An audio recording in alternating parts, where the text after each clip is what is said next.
Hey, this is Duncan McPherson coming at you. I'm your guide for selling on Amazon from Canada. And today in this video, I'm going to talk about some common misconceptions that people have about selling on Amazon as a Canadian, and some of the things that you don't need, and some of the things you might want to consider when setting up a seller account and selling on Amazon and selling in the US. So I'll start with the first one. You don't need to open a US company to sell on Amazon.com in the US, okay? I hear a lot of sellers receiving bad information saying that they need to set up a US LLC. Don't do that, please. When you're selling on Amazon, FBA, especially as a small seller starting out, it creates a huge level of complexity. It'll create a nightmare situation in Canada for doing your taxes. For one, the CRA don't recognize an LLC as a corporation. So you don't need a US company to sell your goods on Amazon. The second thing is you don't need an EIN number when you're first starting out, unless you're going to be sending shipments valued at over $2,500 US initially. You don't need an EIN number in the US. Now, an EIN number is a registration number that the US used to identify people importing into the country, but it also requires and triggers some additional tax and filing and reporting requirements. And as a new, smaller seller, it's an extra layer of complication that you don't need right away, so don't worry about an EIN. You don't need that.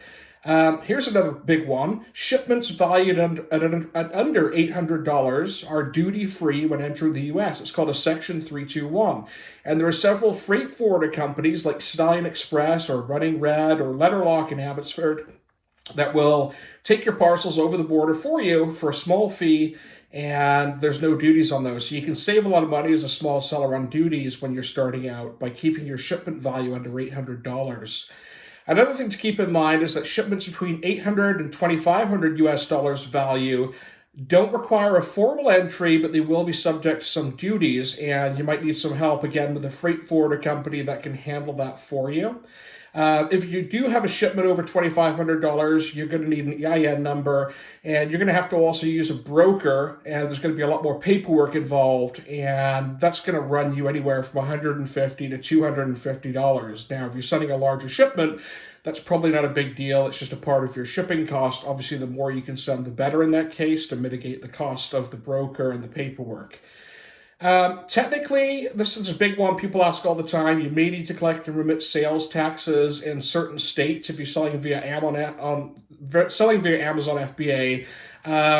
A lot of sellers are not doing that. Now, I'm not advising that you do or don't. Consult a professional, but weigh the cost of compliance versus the risks of not doing so as a small seller. Amazon are increasingly collecting sales taxes on behalf of sellers in many states, and there are some new programs coming out where Amazon could even take care of the sales taxes for you completely.